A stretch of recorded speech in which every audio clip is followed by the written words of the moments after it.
Good evening sir. Good evening sir. Good evening all of you. तो आज Good हम evening. लोग जैसे आज शुरुआत हो रही है हम लोगों की ACF RFO जो एग्जाम हुआ है उसका रिजल्ट आया मुख्य परीक्षा का, जिसमें कि आप सब सिलेक्ट हुए हैं। इसके लिए आप सबको हार्दिक बधाइयाँ और धन्यवाद सर। आगे के स्टेज के लिए सबको हार्दिक शुभकामनाएं। तो अब जो अंतिम पड़ाव है हमारा मुख्य परीक्षा से, अब जो सरकार के द्वारा हम लोगों को जब एंट्री लेने वाले सिस्टम में, इसके लिए यहाँ पर एक उस द्वार को तोड़ा कैसे जाए, उसमें कैसे सफलता पाई जाए, इसके लिए एक रूबरू सेशन आयोजित हुआ है। इस सब में आप सबका हार्दिक स्वागत है। मैं हूँ यहाँ पर केंद्र प्रभारी Rinku Singh Rahi, government ISPCS coaching centre Hapur में। हमारे साथ जुड़े हैं इस समय सुदर्शन सर हैं, ACF सर हैं 2013 बैच के। हमारे साथ जुड़े हैं ज्ञान सिंह सर हैं, ACF है 2013 बैच के। और हमारे साथ जुड़े हैं धर्मचंद्र विश्वकर्मा सर हैं, जो कि इस समय असिस्टेंट प्रोफेसर बॉटनी है गोरखपुर में, और आपने 2013 का ACF भी पास किया हुआ है, उसमें सेलेक्ट हुए हैं। तो हमारे साथ सभी जुड़ चुके हैं। तो हमारी जो प्लानिंग रहेगी कि सर लोग आपको बताएंगे, तो अपनी तरफ से जो भी क्वेरीज आपकी आई थी उन सबको कोशिश करेंगे कि उनका आंसर कर दें। उसके बाद में आप लोगों को चांस मिलेगा कि आप द्वारा से जो क्वेरीज हो आपकी उसको पूछ सकें। ठीक है ना? सभी से अपेक्षा ये रहेगी जब आप क्वेरी में पूछ रहे हैं या बोल ना रहे हो तो अपने जो आपका माइक है उसको म्यूट करके रखिएगा, या फिर आसपास शांति हो तो कोई दिक्कत नहीं है। बीच में व्यवधान होने से दिक्कत होती है। तो सर प्लीज आप लीड कीजिए।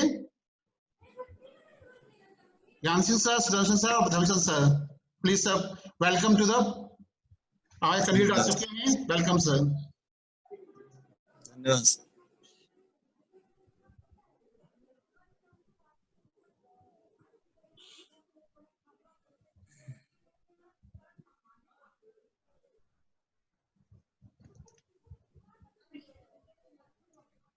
Hello sir.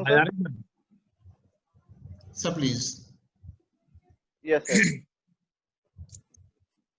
सबसे पहले डायरेक्टर साहब श्री रिंकू राही सर को साधुवाद देना चाहूंगा कि आपने मुझे इस लायक समझा, और अन्य दो एक्सपर्ट हैं श्री ज्ञान सिंह जी एंड श्री धर्मचंद विश्वकर्मा जी। आप सभी का इस मंच पर स्वागत है। और जो भी प्रतिभागी हैं 2017 ACF इंटरव्यू के लिए, आप सभी लोगों को हमारी तरफ से शुभकामनाएं। आपके हमारी आवाज आ पा रही है कि नहीं आप लोगों को? जी आ रही है। यस सर, आ रही है। आ रही है सर। तो इसमें आप ACF के सिलेक्शन के अंतिम स्टेज में हैं, और इसमें आपका माइनर मिस्टेक आपको सिलेक्शन से अंदर या बाहर कर सकता है। अभी तक जो ACF का इंटरव्यू हुआ है 2011 बैच का और 2013 बैच के हम लोग हैं, जो यहाँ 3 एक्सपर्ट लोग हैं। 2013 बैच के सेकंड बैच है। इससे पहले या इस टाइप की कोई भर्तियां नहीं हुई हैं। तो ACF का इंटरव्यू और जो सामान्य एग्जीक्यूटिव का इंटरव्यू होता है, दोनों में काफी डिफरेंस होता है,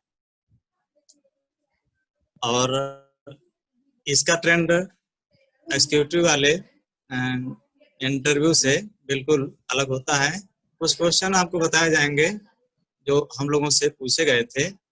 आप उससे रिलेटेड पॉइंट्स को सर्च करके पढ़ सकते हैं, सुन सकते हैं, और बाद में हम लोगों से क्लेरिफाई भी कर सकते हैं। इस समय आप केवल पॉइंट्स को सुनेंगे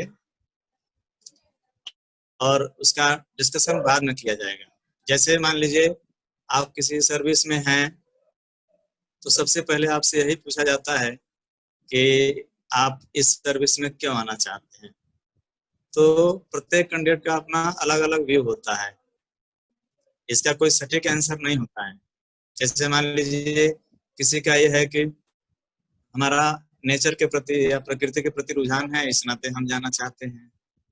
किसी का ऐसा हो सकता है कि फॉरेस्ट से रिलेटेड बहुत सारे वर्क होते हैं, जो फॉरेस्ट ड्वेलर होते हैं, एसटी जंगल में लोग रहते हैं, उनके मुख्य धारा से अलग होते हैं, तो उनको आप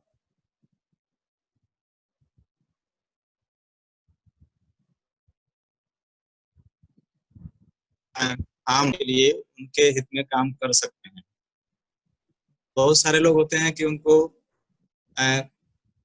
विभिन्न नेचर वाले कंडीशन में इको टूरिज्म टाइप का होता है, सो कि हम जाएंगे तो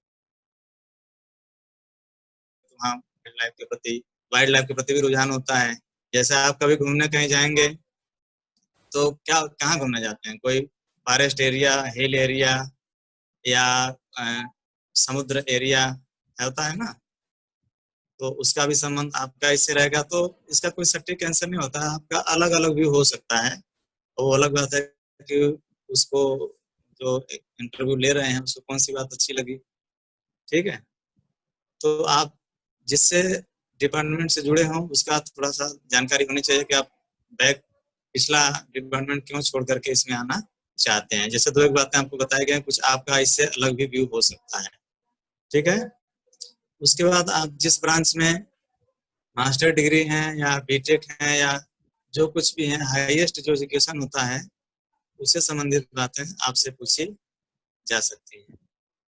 नेक्स्ट है, चूंकि आप फॉरेस्ट से रिलेटेड सर्विस में जा रहे हैं तो आपसे ये भी पूछा जा सकता है, जो हम आपको बता रहे हैं वो क्वेश्चन पूछे जा चुके हैं। तो जैसे वन और पर्यावरण के संरक्षण की आवश्यकता क्यों है। जैसे आज के डेट में आप देख रहे हैं कि विभिन्न प्रकार की जो पैंडेमिक है उसका डायरेक्ट संबंध से जोड़ करके आपसे क्वेश्चन पूछा जा सकता है। नेक्स्ट है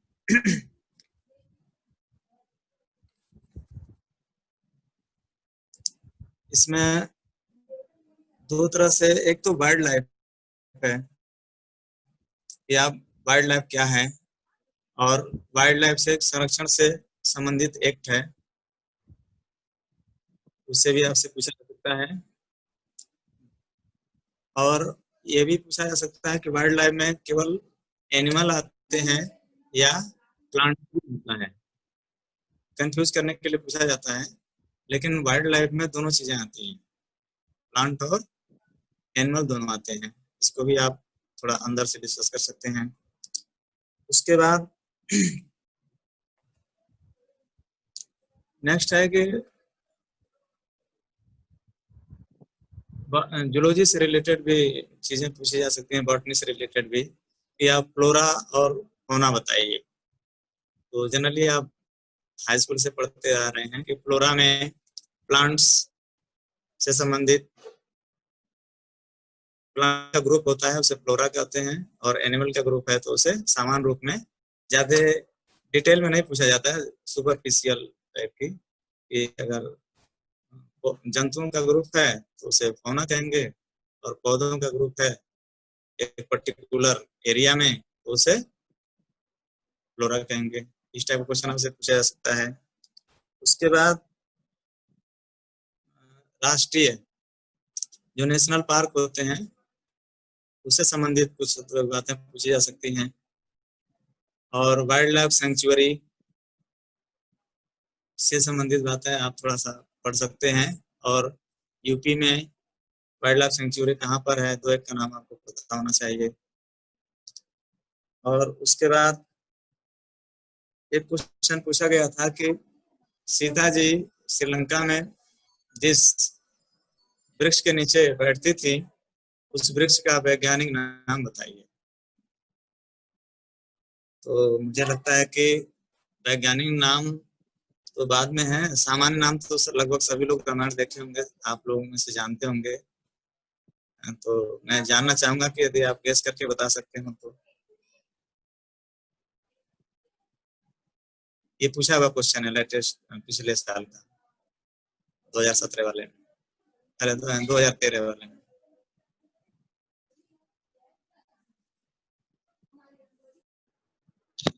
कोई बात नहीं, ये तो मैं जनरल पूछ लिया, हो सकता है जानकारी हो। तो उसका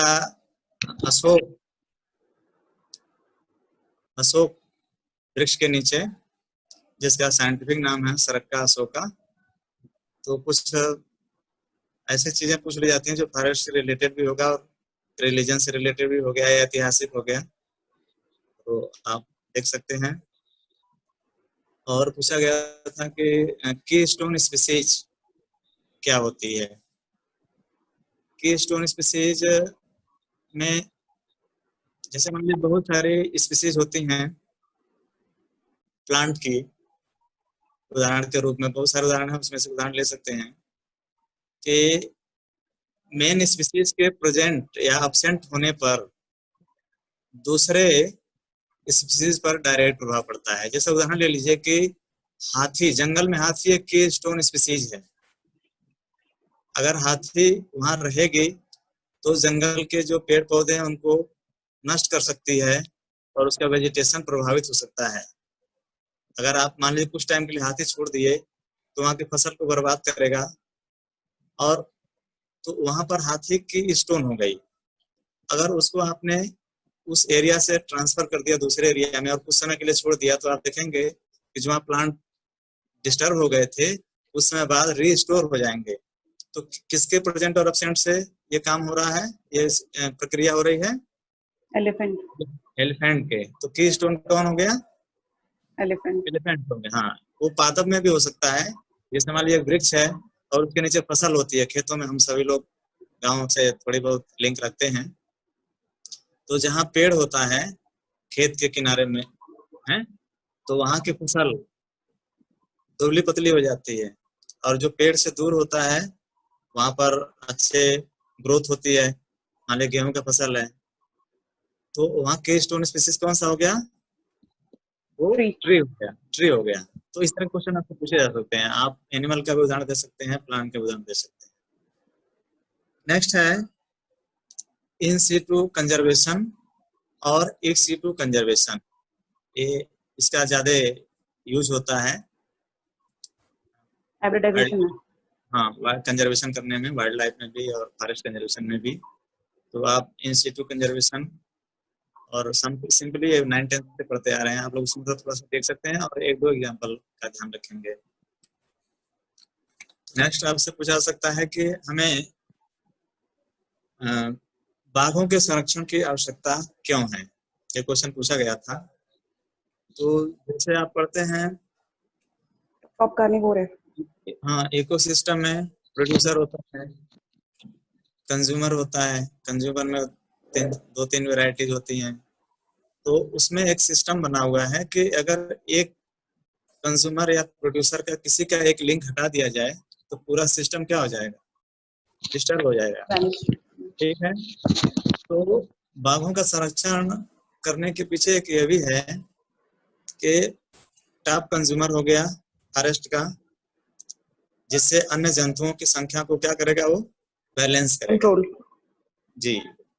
दूसरी बात कि फॉरेस्ट की कटाई जो होती है, यदि आपको पता लग जाए कि फॉरेस्ट में शेर रहता है या टाइगर, जो अन्य जंतु, जो खतरनाक जंतु रहते हैं, तो आप वहां अवैध कटान करने आसानी से नहीं जाएंगे।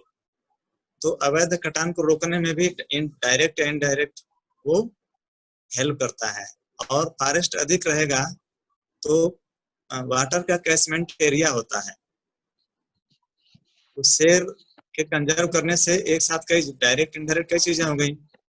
एक तो इकोसिस्टम में अन्य जंतुओं की संख्या को कंट्रोल करेगा, मैनेज करेगा, जिससे इकोसिस्टम सस्टेनेबल बना रहेगा।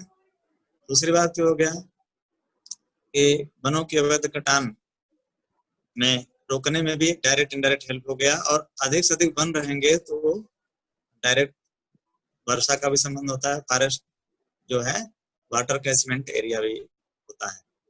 तो इस तरह की चीजें हैं। उसके बाद आपसे भी पूछा जा सकता है कि आप मान लीजिए ऑफिसर बनने जा रहे हैं तो, और हर साल प्लांटेशन होता है,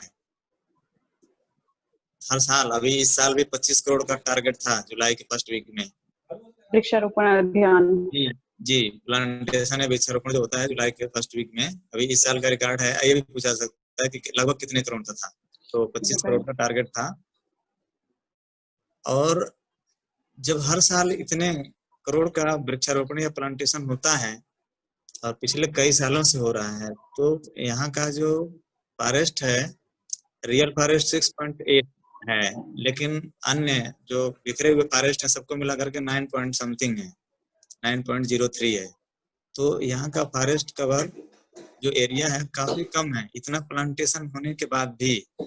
तो उसका क्या कारण है, या आप जाएंगे तो क्या कर सकते हैं इसको फॉरेस्ट की करना होता है एक्चुअल में, तो उसमें आप अपनी व्यू दे सकते हैं, वो सबका व्यू अलग अलग हो सकता है। सर तो इसका एग्जांपल क्या देंगे, अपने तरफ से मैनेज कैसे करेंगे? नेक्स्ट, अभी आप पहले इसको क्वेश्चन को समझिए, कुछ आप स्वयं क्वेरी करेंगे, उसके बाद हम लोग बताएंगे। Okay sir. आपका केवल पहले सुनना है और खुद उस पर सर्च करना है। हो सकता है कि आप उससे अच्छी बात जानते हो, जब फिर हम लोग बताएंगे और फिर हम आप लोगों से पूछेंगे नेक्स्ट सेशन में, ठीक है।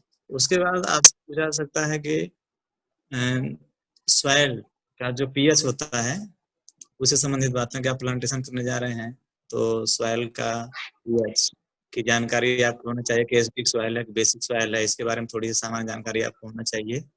आप पढ़ लीजिएगा, या पढ़ रहे होंगे, कंपटीशन की तैयारी करते हैं तो। और फिर फॉरेस्ट टाइप, यूपी में फॉरेस्ट टाइप कितने टाइप के हैं, डेसिडुअस है, मॉइस्ट हैं, या थार्नी है, ट्रॉपिकल है, ड्राई है, तो इनमें से कौन से हैं कौन से नहीं हैं, उसकी जानकारी, सामान्य जानकारी होनी चाहिए, ज्यादा डीप में नहीं पूछा जाता है। और फॉरेस्ट सॉइल टाइप भी आपसे पूछा सकता है, जो सॉइल टाइप होते हैं, जैसे एलुअल है और भी रेड सॉइल है, तो इन ब्लैक सॉइल है। तो इस टाइप के सॉइल कुछ खास होता है जहाँ पर कुछ टाइप के प्लांटेशन कर सकते हैं, या सामान्य रूप से किस एरिया में पाए जाते हैं। जैसे अपने हमीरपुर है, वहाँ का कुछ और टाइप का है, नॉर्थ यूपी में है अलग टाइप का है, आपका महाराजगंज साइड में है स्वाम टाइप का है। तो अलग अलग एरिया का थोड़ा सा जानकारी आपको होनी चाहिए। और फिलहाल मेरे तरफ से तो इतना है, और बाकी श्री धर्मचंद विश्वकर्मा जी बताएंगे। उसके बाद फिर श्री ज्ञान सर बताएंगे, वो आपको विभागीय जानकारी बताएंगे, क्योंकि ज्ञान सर पिछले 15 साल से फॉरेस्ट विभाग में हैं, तो विभागीय जानकारी श्री ज्ञान सर बताएंगे। और बाकी कुछ अन्य क्वेश्चन आप, मैं श्री धर्मचंद विश्वकर्मा जी से रिक्वेस्ट करना चाहूँगा कि आप कुछ बातें अपनी अनुभव शेयर करेंगे। आप हमारे क्लास फेलो भी हैं, और जो है हम दोनों लोग बीएससी से एक साथ पढ़े हुए हैं। आप भी सर गोरखपुर के हैं, मैं भी गोरखपुर का हूँ, और जहाँ भी सेलेक्ट होते हैं एक साथ होते हैं। एसीएफ में दोनों लोग एक साथ सेलेक्ट हुए हैं, असिस्टेंट प्रोफेसर बांटने के लिए भी दोनों लोग एक साथ सेलेक्ट हुए हैं, और मेरा हुआ था वहाँ पे assistant professor बाटनी DAV college Kanpur में। तो मैं ज्वाइन नहीं किया हूँ, और मेरठ में 17.5 साल से मैं इंटर कॉलेज में लेक्चरर रहा हूँ, और अब तक मैं 5-6 सर्विस में सिलेक्शन ले चुका हूँ। थोड़ा सा मैं आपका समय लेना चाहूँगा मतलब इनकरेज करने के लिए कि 99 में एमएससी किया, और 2000 में बीएड किया, 2001 में जेआरएफ नेट, एलएस नेट, 2001 में प्राइमरी में सेलेक्ट हुआ विशिष्ट बीटीसी, 2003 में हार्टिकल्चर इंस्पेक्टर लोअर पीसीएस में सेलेक्ट हुआ, 2002 में पीजीटी लेक्चरर बायोलॉजी, जहाँ पर अब तक कार्य कर रहा था यहाँ पे आने से जस्ट पहले, और एक एलटी ग्रेड में क्वालिफाई हुआ। उसके बाद असिस्टेंट प्रोफेसर 2017 में सेलेक्ट हुआ, 2019 में वाइस प्रिंसिपल कॉलेज का था जहाँ पर था, और 2022 में मैं अपने कॉलेज का प्रिंसिपल होता। और आज तक जो है मैं सेल्फ स्टडी किया हूँ। सर हमारे डीसी सर भी हैं जो हमारे क्लास फेलो भी रहे हैं, तो हम लोग सेल्फ स्टडी से यहाँ तक 5-6 सर्विस छोड़े हैं, और अभी तक 2018 का मेंस भी छोड़ा, सर ने भी छोड़ा है और हमने भी छोड़ा है कि अब छोड़ो बहुत हो गया। तो इतनी मतलब सर्विस मिलती रही, मतलब एक कह लीजिए कि हम लोग सर्विस के पीछे नहीं, सर्विस हम लोगों के पीछे है। और केवल सेल्फ स्टडी, अपने आप का कॉन्फिडेंस है कि लोग मतलब एक सर्विस के लिए परेशान होते हैं, हम लोग 5-5 6-6 सर्विस छोड़ रहे हैं अब तक की। तो मैं यही कहना चाहूंगा कि अपनी जो है कंटिन्यूटी बनाए रहना चाहिए। कोई पद छोटा बड़ा नहीं होता, हमने प्राइमरी से शुरू किया है, डिग्री कॉलेज तक गए हैं, एसीएफ तक आए हैं। तो जो मिलता है आप उसे कर सकते हैं और अपनी तैयारी कंटिन्यू रखिए, मैं ये कहना चाहूंगा। तो अब हमारे तरफ से बाकी आप सभी लोगों को शुभकामनाएं हैं। Thank you sir. अब डीसी विश्वकर्मा जी से मैं चाहूंगा कि आप अपनी बात को शेयर करेंगे। जी सर।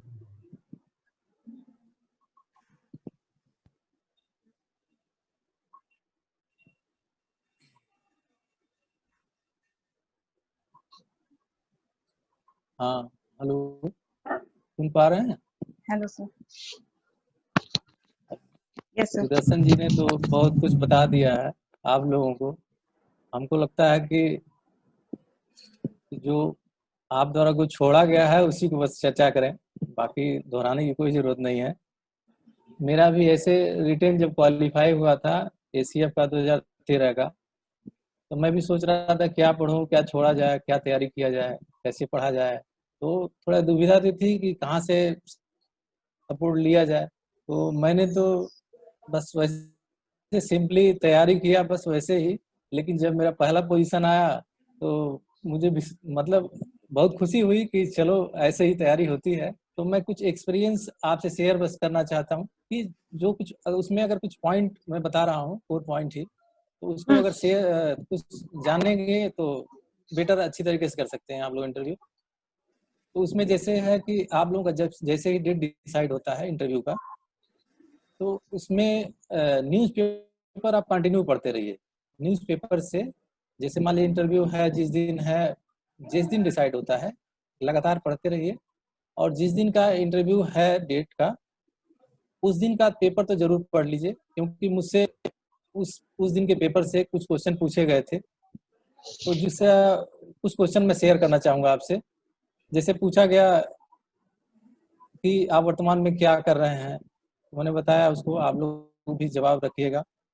आप इस सेवा में क्यों जुड़ना चाहते हैं, जैसे सुदर्शन जी ने बताया, बेटा जो हो सकता है वही रखिए। और कुछ बनावटीपन नहीं होना चाहिए। जैसे बहुत लोग होते हैं कि रियलिटी में कुछ होते हैं, बताते कुछ और हैं, तो उसमें थोड़ी से कॉन्फिडेंस लेवल थोड़ा सा कम आ जाता है। तो जो नेचुरल है उसको बताइए, वो सपोर्टिव होते हैं बोर्ड के मेंबर।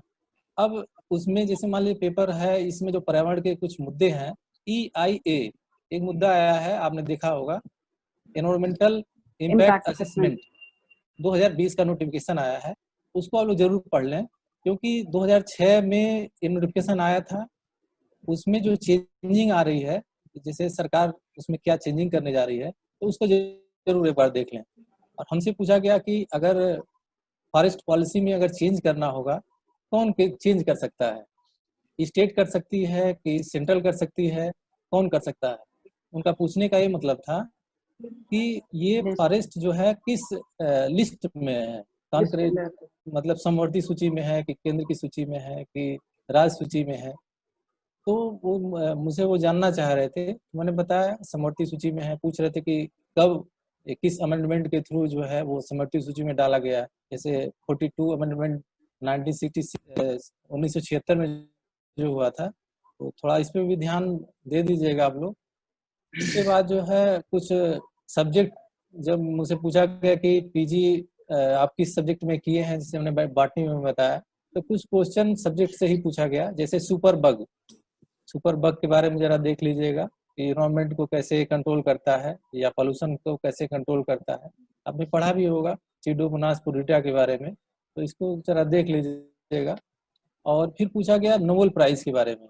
नोबेल प्राइज पूछा गया कि कब से स्टार्ट हुआ, और स्टार्ट हुआ तो क्या सारे बायोलॉजी में नोबेल प्राइज दिए जाते हैं कि नहीं दिए जाते हैं।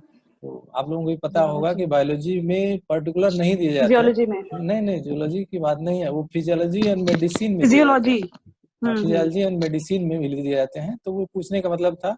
और सबसे रिसेंट जो शुरू किया गया नोबेल प्राइज, जैसे इकोनॉमिक्स में आप लोग जानते होंगे 1968 से जो है 1965 से शुरुआत हुई है, उसको जरा जानने की कोशिश कर रहे थे वो। और उसके बाद जो है समारा के बारे में पूछा गया। समारा आपने सुना भी होगा, विंग्ड फ्रूट, विंग जिसमें ऐसा सीड या ऐसा फ्रूट जिसमें विंग होता है, मतलब पंख, विंग। समारा के बारे में नहीं सुना सर वो लग रहा। फर्टिलाइजेशन के लिए होता होगा। नहीं सर, सुना नहीं है। नहीं, डिस्पर्सल के लिए होता है। समारा विंग्ड जो सीड होते हैं ना, जैसे आपने चिलबिल का देखा होगा, होलोप्टेलिया, सुना है। इंटेग्रिफेलिया, तो वो यस सर। वहां पर पूछने का उनका ये मतलब था कि उस आयोग के अंदर जो है तो वो जानना चाह रहे थे कि वो प्लांट्स में क्या खास बात होती है, आपने ऑब्जर्व किया कि नहीं। तो कुछ इस तरह से क्वेश्चन भी था। और उसके बाद हार्ट स्पॉट के बारे में पूछा गया। इस पॉइंट पे जरा देख लीजिएगा, हार्ट स्पॉट क्या होता है, इसका क्राइटेरिया क्या होता है। जैसे हार्ट स्पॉट आपने जानते ही, आप लोग 75%। जानते हैं क्या? 75 नहीं, परसेंट 70%, 70%। अच्छा। चलिए 70 या 75% जो एंड हैबिटेट का 1500 लॉस। वैस्कुलर प्लांट्स एंडेमिक होने हाँ चाहिए। हाँ, ठीक, बहुत। ये हार्ट स्पॉट के बारे में, वो कौन कौन से भारत में जो हार्ट स्पॉट हैं, एरिया है, उसके बारे में जरा देख लीजिएगा। और बायोडायवर्सिटी के बारे में पूछा गया कि बायोडायवर्सिटी में जैसे अल्फा डायवर्सिटी आपने पढ़ा होगा, बीटा, बीटा गामा। डायवर्सिटी और गामा डायवर्सिटी, ठीक है। इंडेंजर्ड प्लांट्स के बारे में पूछा गया। और हमारे एरिया का एंडेमिक स्पीसीज या कुछ जानते होंगे तो उसके बारे में पूछा गया कि एंडेमिक स्पीसीज क्या होती है। जैसे एक पर्टिकुलर एरिया में जो रिस्ट्रिक्ट करता है उसको एंडेमिक स्पीसीज, तो आपने कुछ पढ़ा ही होगा इसके बारे में। और उसके बाद अगर ये पूछा गया कि अगर आपको किसी को सजेस्ट करना हो मेडिसिनल कुछ गार्डन में या होम में, अगर किसी प्लांट्स को लगाने के लिए अगर किसी को सजेस्ट करना हो कि ये प्लांट्स लगाइए, तो कौन सा मेडिसिनल प्लांट्स जो है आप सजेस्ट करेंगे उनको। जैसे कुछ मेडिसिनल प्लांट्स जो है इस समय तो कोविड-19 के चलते हमको लग रहा है कि आयुर्वेद पे ज़्यादा लोग ध्यान दिए हैं। तो कुछ मेडिसिनल प्लांट्स के बारे में होना चाहिए कि जो कॉमनली लोग यूज करते हैं, उनका बॉटनिकल नेम। और हाँ, उसके बाद जो है ट्रांसजेनिक प्लांट्स के बारे में पूछा गया कि जीएम क्रॉप्स क्या होती हैं, उनका इन्वायरमेंट पे क्या इफेक्ट होता है। तो जीएम क्रॉप्स के बारे में पढ़ लीजिएगा, जैसे जो बीटी कॉटन है, और इसका जो जीएम क्रॉप्स का पर्यावरण पर क्या प्रभाव पड़ता है, इसको जरा देख लीजिएगा कि इन्वायरमेंट पे क्या इसका इफेक्ट पड़ता है, कि बायोडायवर्सिटी ऐसा तो नहीं है कि कम कर रहे हैं कि ज़्यादा कर रहे हैं, कुछ प्रभाव क्या पड़ता है। और इसमें जैसे कुछ प्रोटोकॉल ऐसे हैं जो जीएम क्रॉप से रिलेटेड हैं, जीएम क्रॉप से रिलेटेड हैं। तो इसमें जैसे जैसे कार्टेजेना आपने सुना ही होगा, कार्टेजेना प्रोटोकॉल। प्रोटोकॉल। हाँ, तो इसके बारे में थोड़ा देख लीजिएगा। बाकी तो सारे पर्यावरण से रिलेटेड प्रोटोकॉल आपको देखना ही है, जैसे क्योटो है, मॉन्ट्रियल है, ये सब देख लीजिएगा। और हमसे कुछ अलग से जीएस का भी पूछा गया था क्वेश्चन, क्योंकि इसमें जीएस भी आता है। अब पूछा गया कुछ क्वेश्चन का जवाब तो मैं खुद ही नहीं दे पाया, कि जैसे पूछा गया कि टैक्सीडर्मी क्या है।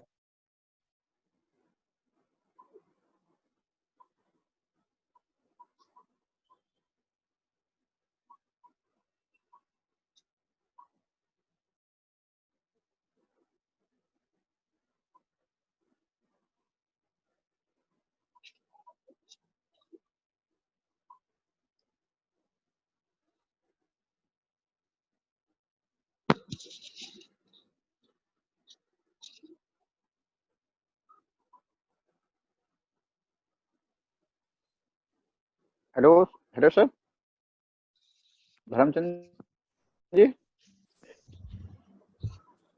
M I audible? लगता है मोबाइल में लगता कॉल आ गई, रुक लगता है।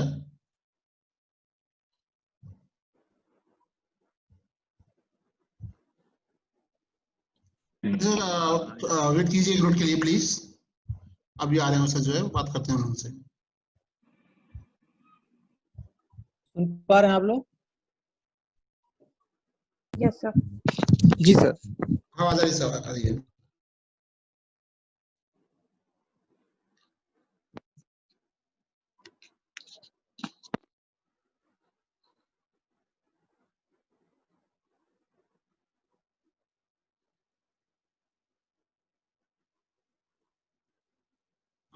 लगता है सर एकदम डिस्कनेक्ट हो गए हैं, ये बात करते हैं उनसे जो है।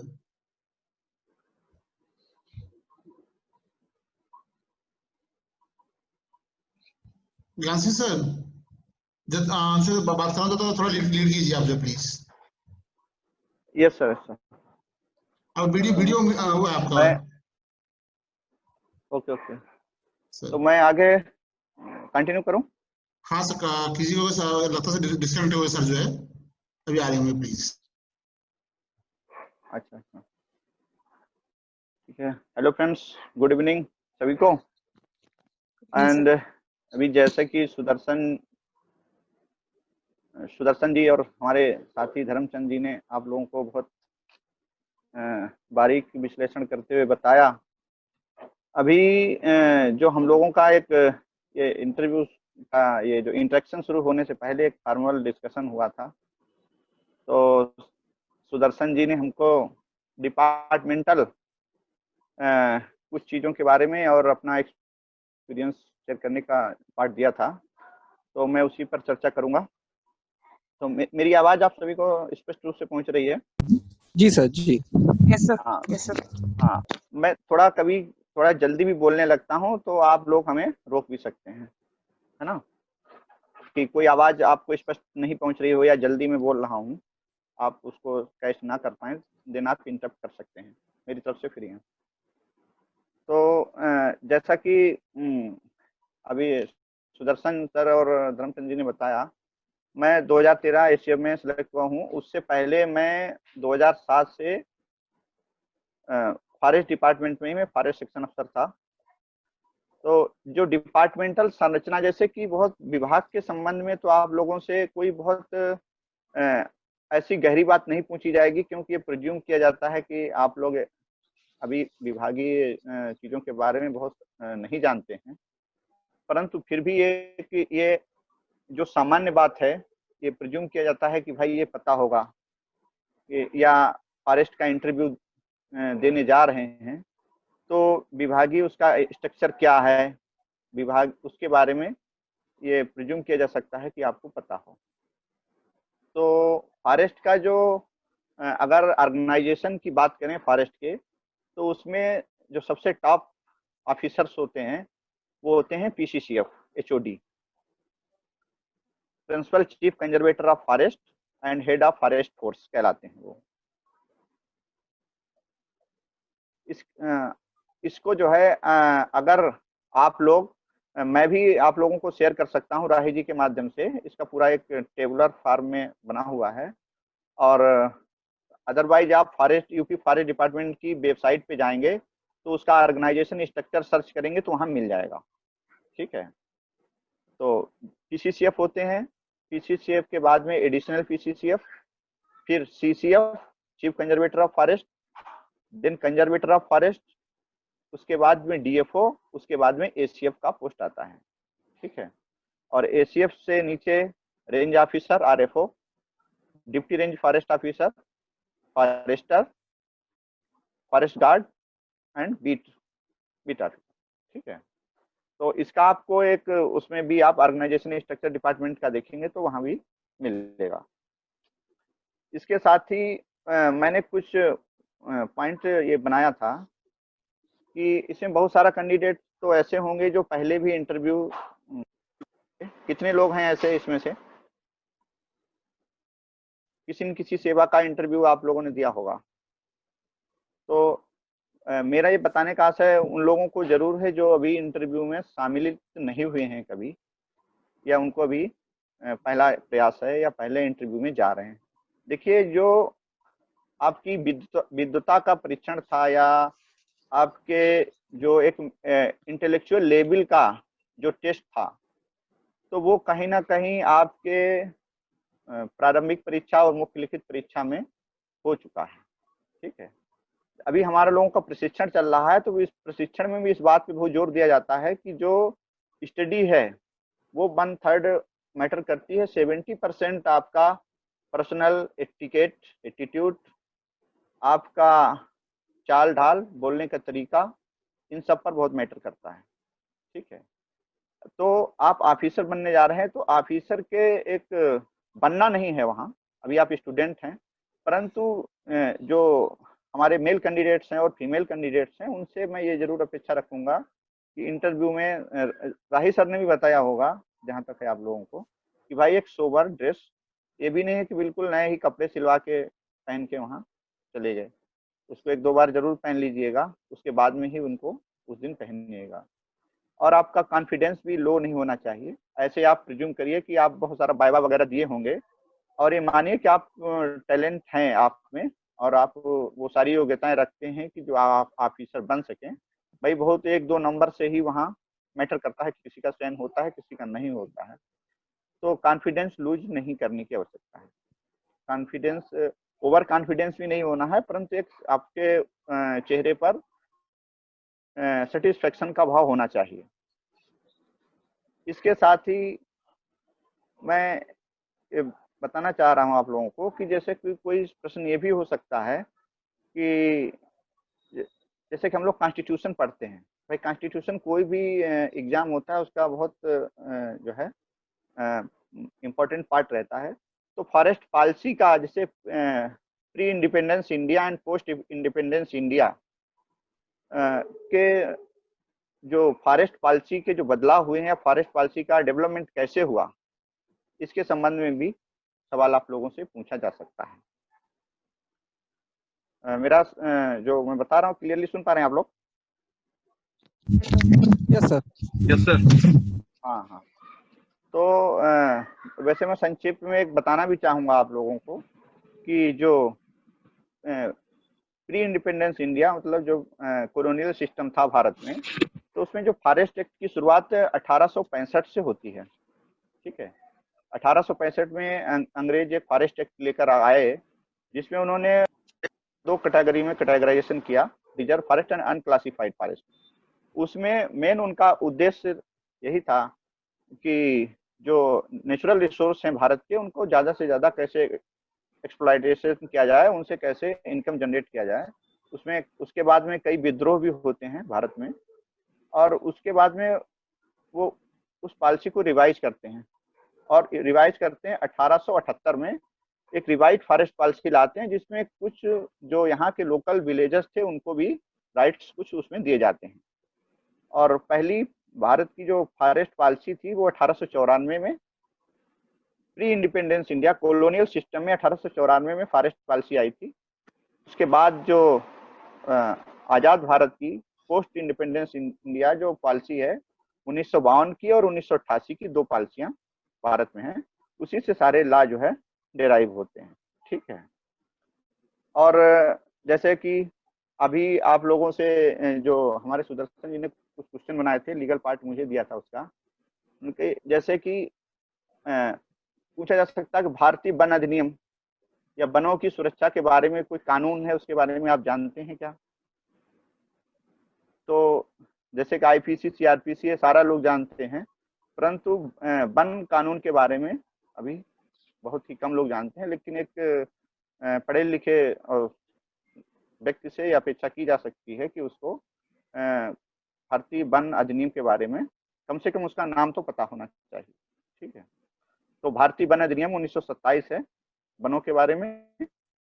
उसके बाद में वाइल्ड लाइफ प्रोटेक्शन एक्ट है 1972, बायोलॉजिकल डाइवर्सिटी एक्ट है 2002, 1972 वाइल्ड लाइफ प्रोटेक्शन एक्ट है, हाँ 72, एंड जो बायोलॉजिकल डाइवर्सिटी एक्ट है 2002 एंड फॉरेस्ट राइट एक्ट है 2006। उसके बाद में एनजीटी 2010 एनजीटी एक्ट है और इन्वायरमेंट प्रोटेक्शन एक्ट 1986। ठीक है, तो कम से कम एक प्रिलिमिनरी जानकारी एक्ट का उनका कम से कम नाम पता होना आप लोग जरूर पढ़ लीजिएगा। इसके बाद में हमने कुछ और भी बनाए थे पॉइंट, जैसे कि अभी धर्मचंद सर बोल रहे थे कि इन्वायरमेंट इम्पैक्ट असेसमेंट।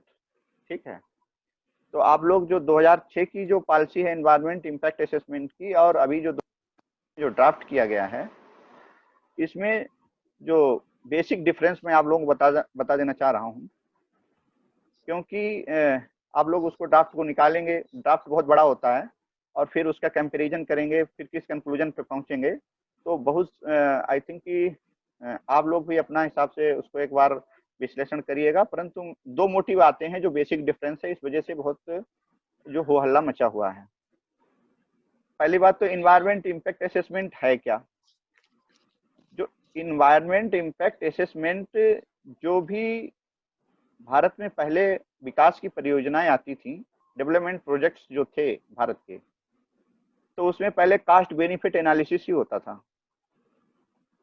तो कास्ट बेनिफिट एनालिसिस में उन्होंने एसेस किया कि इतना लैंड इसमें एक्वायर करना पड़ेगा, इतना जो भी मटेरियल, लेबर कास्ट जो भी लगेगा, और उसके बाद में इससे जो प्रत्यक्ष या अप्रत्यक्ष लाभ क्या होंगे उसका असेसमेंट होता था। उसके बाद में देखते थे कि प्रोजेक्ट वाइबल है या नहीं। तो अगर उस जो भी उसकी कास्ट आ रही थी उससे जो लाभ प्राप्त होने वाले थे उनका वैल्यूएशन ज्यादा होता था, तो कहते थे कि प्रोजेक्ट वाइबल है, तो प्रोजेक्ट को अप्रूवल हो जाता था। परंतु उसके बाद में आया जो फॉरेस्ट कंजर्वेशन एक्ट 1980 का वन संरक्षण अधिनियम जो आया, उसके बाद में ये हुआ कि नहीं भाई, ये इससे नहीं काम चलेगा। इसमें जो फॉरेस्ट की जो ट्री फेलिंग होती है या फॉरेस्ट के जो प्रोडक्ट होते हैं उनको नुकसान होता है, तो उनका भी इसमें कंपनसेशन लिया जाए, और उस कंपनसेशन को जोड़ करके उसका देखा जाए कि प्रोजेक्ट वाइबल है तो चलेगा। परंतु उसके बाद में जो इन्वायरमेंट प्रोटेक्शन एक्ट 1986 आता है भोपाल गैस ट्रेजेडी के बाद में, तो उसमें ये कहा गया कि ये भी देखा जाना चाहिए कि जो इकोसिस्टम को क्या डैमेज हो रहा है या इकोसिस्टम को क्या डिप्लीशन हो रहा है, उसको किसी प्रोजेक्ट को, जो बड़े प्रोजेक्ट्स हैं और उस इकोसिस्टम सर्विसेज भी हैं, उसमें इन्वायरमेंटल इकोलॉजिकल जो डिस्टर्बेंसेस हो रहे हैं उनका वैल्यूएशन भी किया जाए, और उसके बाद में फिर देखा जाए कि प्रोजेक्ट वाइबल है, तभी फिर प्रोजेक्ट चलाया जाएगा। तो इन्वायरमेंट असेसमेंट ये है कि जो भी प्रोजेक्ट लाया जा रहा है तो उसका environment clearance ministry, government of India जो MOF, ministry of environment and forest से लिया जाता है। तो उससे पहले उस प्रोजेक्ट को जिस पर्टिकुलर एरिया में लॉन्च किया जाएगा तो उससे क्या प्रभाव पड़ेंगे वहाँ के लोकल इकोसिस्टम पर, वहाँ के जो स्पिरिचुअल या जो सोशल लोगों की जीवन शैली प्रभावित होगी फॉरेस्ट या पर्यावरण के कारण, उसका भी एक एनालिसिस करके फिर ये देखा जाता है कि जो एडवर्स इम्पैक्ट पड़ेंगे उन एडवर्स इम्पैक्ट को हम लोग रिमूव करने क्या, उनके रेमेडियल मेजर्स क्या पर्टिकुलर जो प्रोजेक्ट कंपनी है वो ला रही है, उसके बाद में फिर उसको फॉरेस्ट क्लियरेंस मिलता था। तो इसमें यह था कि कोई प्रोजेक्ट शुरू होने से पहले, अब महत्वपूर्ण बात यह है कि प्री इन्वायरमेंट क्लियरेंस 2006 का जो एक था उसमें ये कहा गया था कि किसी भी प्रोजेक्ट को शुरू होने से पहले ही उसका एनवायरमेंट क्लियरेंस जरूरी है, ठीक है। और उसमें पब्लिक हियरिंग भी होगी। जो पार्टी अफेक्टेड पार्टी थी, जैसे कि कोई विलेजर्स हैं या फॉरेस्ट डिपार्टमेंट है, अन्य लाइजनिंग डिपार्टमेंट्स हैं, वो जो उससे प्रभावित हो रहे हैं उनका भी पक्ष जाना जाएगा, और उस जो प्रभावित हो रहे हैं उसका कैसे निराकरण किया जाएगा, उसकी पब्लिक हियरिंग पहले होना जरूरी थी। और एनवायरमेंट क्लियरेंस प्रोजेक्ट शुरू होने से पहले होना था, उसके बाद में ही प्रोजेक्ट शुरू हो सकता था। परंतु अभी जो 2020 का जो EIA ड्राफ्ट आया है, इसमें इन्होंने कर दिया है कि पोस्ट क्लियरेंस कि प्रोजेक्ट शुरू हो सकता है, उसकी एनवायरमेंट क्लियरेंस बाद में भी ली जा सकती है। तो एक ये मेजर इशू है। दूसरा, पब्लिक हियरिंग को खत्म कर दिया उन्होंने। जो मतलब जो प्रभावित पक्ष था, प्रभावित पक्ष की पब्लिक हियरिंग होती थी उसमें, उसको उससे बिल्कुल खत्म कर दिया गया है। और जो ड्राफ्ट है उसमें ये प्रावधान नहीं रखा गया, और उसमें ये जोड़ा गया कि पोस्ट एनवायरमेंट क्लियरेंस भी लिया जा सकता है। तो ये दो चीजें हैं कि उसमें पहले प्री एनवायरमेंट क्लियरेंस जरूरी था, पब्लिक हियरिंग जरूरी थी, और इसमें पोस्ट क्लियरेंस कर दिया गया और जो पब्लिक हियरिंग को खत्म कर दिया गया। तो ये दो महत्वपूर्ण बातें हैं। बाकी आप लोग अपने हिसाब से भी उसको पढ़िएगा दोनों ड्राफ्टों को, और उसमें अपना ओपिनियन बनाइएगा। जो मैं कह रहा था बात, तो उसको स्पष्ट रूप से आप लोगों को पहुंची है? Yes sir. जी सर। Yes sir. और उसके बाद में जो बहुत ही चर्चा में रहती है बात, एक CDM है, क्लीन डेवलपमेंट मैकेनिज्म। आप लोगों ने सुना होगा। Yes sir. तो उसके बारे में आप लोगों ने, मैं मान के चल रहा हूँ कि पढ़ा होगा। यदि आप कोई क्वेरी होगी तो मैं बता भी सकूंगा, ठीक है। कार्बन क्रेडिट जो चर्चा में बढ़ रहते हैं, उसमें मोस्टली जैसे कि जो इंटरव्यू में जो इंटरव्यूअर्स होते हैं, तो उसमें जरूरी नहीं कि फॉरेस्ट का एक्सपर्ट बैठा हो, परंतु इसे इन्वायरमेंट अभी कर दिया गया है, पढ़ाया जा रहा है लोगों को। तो जो जनरल बातें जैसे मैगजीन्स में या न्यूज़पेपर्स में या लोग पढ़ते रहते हैं, तो वो ऐसे शब्द पूछ सकते हैं आपसे, जैसे कि कार्बन क्रेडिट है, कार्बन ट्रेडिंग है, या कार्बन सिंक है। क्या है कार्बन सिंक? ठीक है। ग्रीन टैक्स है। इन शब्दों के बारे में आप लोगों ने सुना है? Yes sir. Yes sir. Okay, हाँ। या CSR फंड है। Yes, corporate social yes responsibility. Sir. हाँ, तो इनको जो है, इन पर एक आप लोग जरूर अपनी नजर डालिएगा। एक मैं जरूर सवाल पूछना चाहूंगा कि कार्बन क्रेडिट क्या है? सब मॉन्ट्रियल प्रोटोकॉल में आया था कि जो कंट्री कम प्रोड्यूस कर रही है कार्बन या फिर ग्रीन हाउस गैसेस, तो वो अपनी बचा हुआ कोटा दूसरी कंट्री को बेच सकती है जो ज्यादा प्रोड्यूस कर रहे हैं। देखिए, वो तो ट्रेडिंग है, कार्बन ट्रेडिंग है वो, ठीक है। वो क्रेडिट सर, वो क्रेडिट उसके कुछ समझ रहे होते ना हैं बात को? पर्टिकुलर। Yes sir.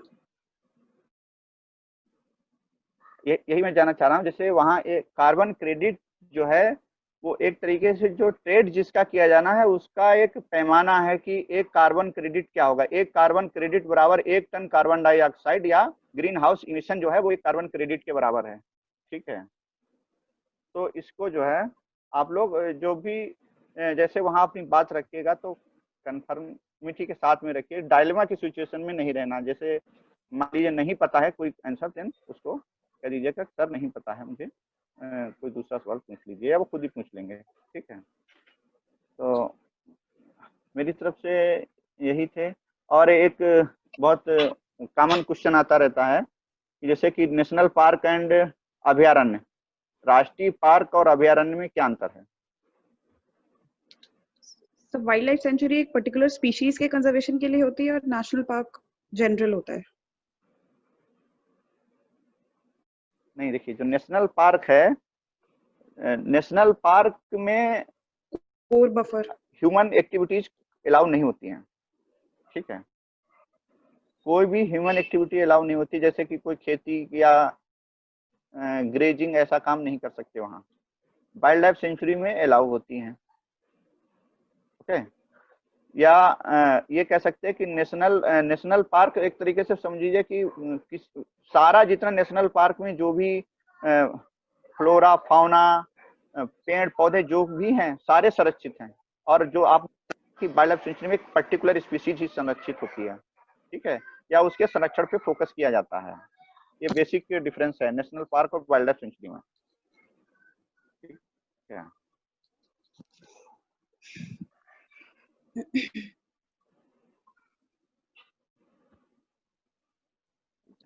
और एक ये था प्रश्न की, आपसे ये भी पूछा जा सकता है कि मान लीजिए आपको ACF सेलेक्ट कर लिया जाता है या RFO सेलेक्ट किया जाता है, तो आप के हिसाब से उत्तर प्रदेश में वनों को बढ़ाने के लिए क्या क्या उपाय अपनाने चाहिए?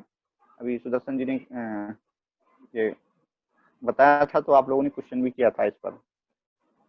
तो मैं बताना चाहूँगा आप लोगों को कि मेरे अकॉर्डिंग जो इस समय जो पॉलिसी लेवल पर या स्टेट लेवल पर किया जा रहा है कि जो वनों को बढ़ाने के लिए पब्लिक पार्टिसिपेशन बहुत जरूरी है, ठीक है। जन सहभागिता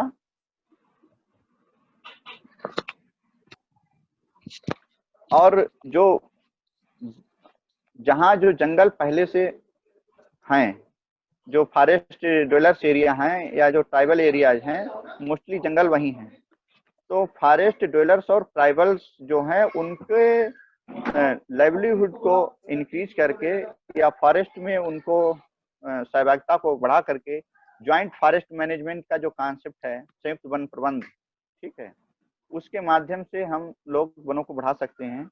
या कृषि वानिकी स्कीम चल रही है, पूरे भारत में चल रही है, जो ऐसे एरिया हैं जहाँ फॉरेस्ट नहीं है, जहाँ कृषि है, तो वन तो अभी हम बढ़ा सकते हैं जब हमारे लिए फॉरेस्ट के लिए लैंड अवेलेबल हो। अब मान लीजिए कृषि क्षेत्र है, कृषि भूमि पर कोई वन तो लगाएगा नहीं, तो उसी के लिए कॉन्सेप्ट लाया गया है एग्रो फॉरेस्ट्री का। तो एग्रो फॉरेस्ट्री का है, वन महोत्सव जैसे जो कार्यक्रम है उनको हम जनता के बीच में जा करके जन में लोकप्रियता वनों के बारे में उनको समझा करके, ये जो कुछ पॉइंट हैं इनको आप कोट कर सकते हैं और आप भी अपनी तरफ से इसमें ऐड कर सकते हैं। और इसी के साथ ही मैं आप सभी लोगों को पुनः मेंस एग्जाम जो 2017 का ACF RFO का आप लोगों ने क्वालिफाई किया है उसके लिए शुभकामनाएं देता हूं, और आगामी जो आपकी इंटरव्यू है उसके लिए भी मैं अपने सदिच्छाएं व्यक्त करता हूं कि आप लोग जाएं और सफलता प्राप्त करें। धन्यवाद। Thank you sir. Shahi ji और हमारे जो साथी थे धर्मचंद जी और दर्शन जी, आप दोनों को भी बहुत बहुत धन्यवाद। अब आप लोगों की तरफ से उसमें कोई क्वेरी या कोई वो हो तो आप लोग पूछ सकते हैं। धर्मचंद सर का थोड़ा सा रह गया था अभी। धर्मचंद सर आपका थोड़ा बीच में सेशन डिस्टर्ब हो गया था, थोड़ा कंप्लीट कर लीजिए प्लीज।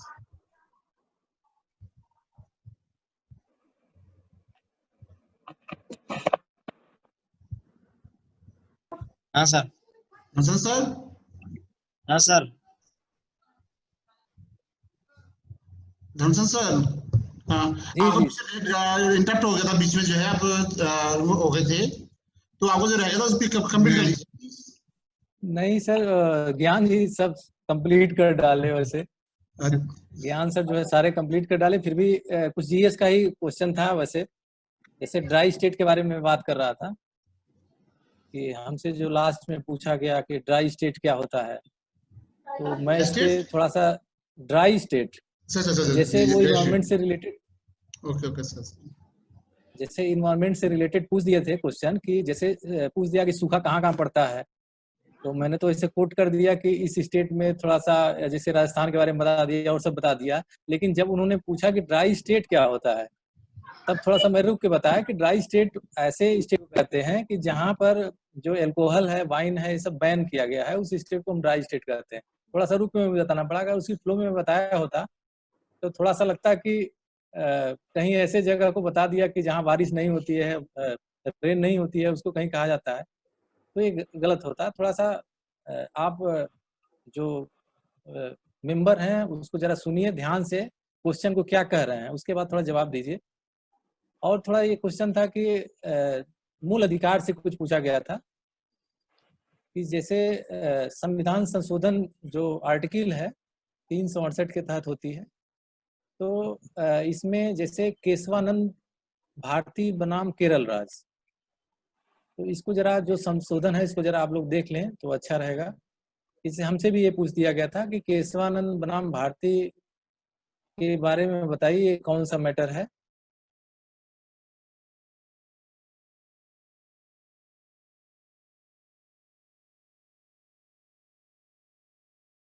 जिसमें पास हुआ था, किससे रिलेटेड है, ये सब भी पूछा गया।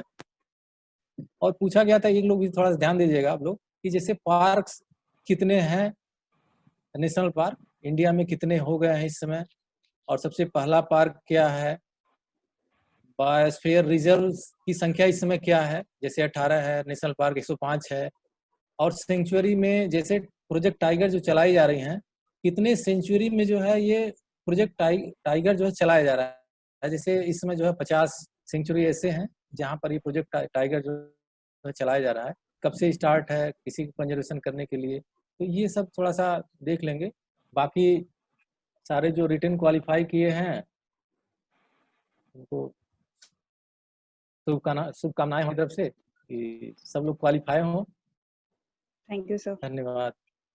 Thank you. एक बात मैं और ऐड करना चाह रहा था, मिस हो गया, कि मैंने जो मेरा पर्सनल,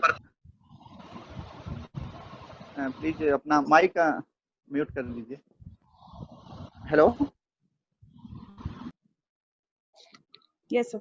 हाँ, जो मेरा पर्सनल जो एक्सपीरियंस रहा इंटरव्यू का, हमने जो दिया था ACF 2013 का, उसमें मैं जैसे चूंकि मैं फॉरेस्ट में पहले से था और फॉरेस्ट्री ही मैंने अपना सब्जेक्ट भी लिया था, तो एक जनरल अप्रेंशन था मुझे कि मैं चूंकि फॉरेस्ट्री से हूँ और फॉरेस्ट्री मेरा सब्जेक्ट भी था और फॉरेस्ट में मैंने सर्विस भी की है, तो वो ये जरूर पूछते हैं कि आप अपने बारे में बताइए, तो और अपनी क्वालिफिकेशन क्या, किस सब्जेक्ट में आपने एमएससी किया या जो भी। तो उन्होंने मुझसे फॉरेस्ट्री के बारे में एक भी सवाल नहीं पूछा। मेरे जो विषय था, मैंने ऑर्गेनिक केमिस्ट्री से मैंने एमएससी किया है, तो वो मेरे विषय पर ही चले गए। तो इस बात का भी जरूर आप लोग ध्यान रखिएगा कि जो जो विषय से आप लोग कोई स्पेशलाइजेशन किए हैं, तो उस सब्जेक्ट को जरूर आप अपना पढ़ के जाइएगा, या उसकी जो जनरल चीजें हैं उनको जरूर पढ़िएगा। यही मैं बताना चाह रहा हूँ। धन्यवाद।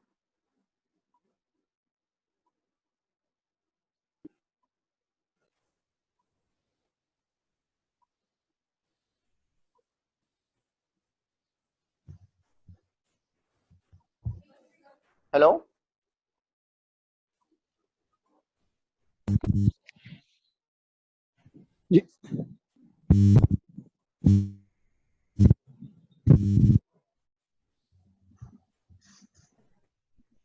हेलो, हाँ जी सर।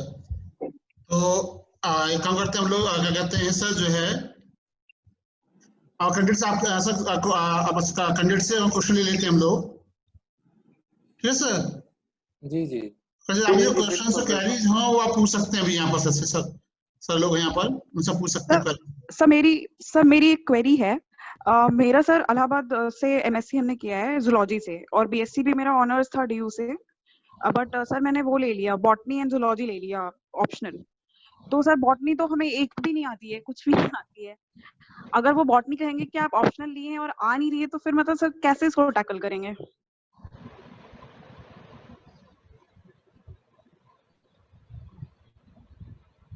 आपने आई थिंक हेलो सुन रहे? मैं हाँ दर्शन जी, हेलो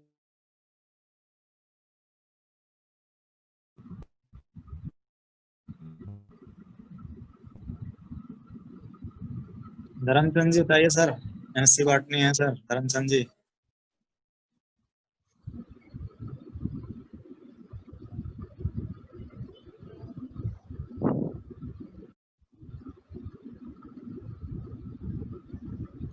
हेलो, यहाँ सर आपका सर अनम्यूट कर लीजिए सर, धनसन सर। अच्छा सर, ओके सर। अनम्यूट कर लीजिए, म्यूट हो गया आपका जो है। आप बताइए सर प्लीज। जी। हाँ, आपका क्वेश्चन था कि मेरा बॉटनी से पीजी नहीं है और मैंने ऑप्शनल जो है बॉटनी ले लिया था।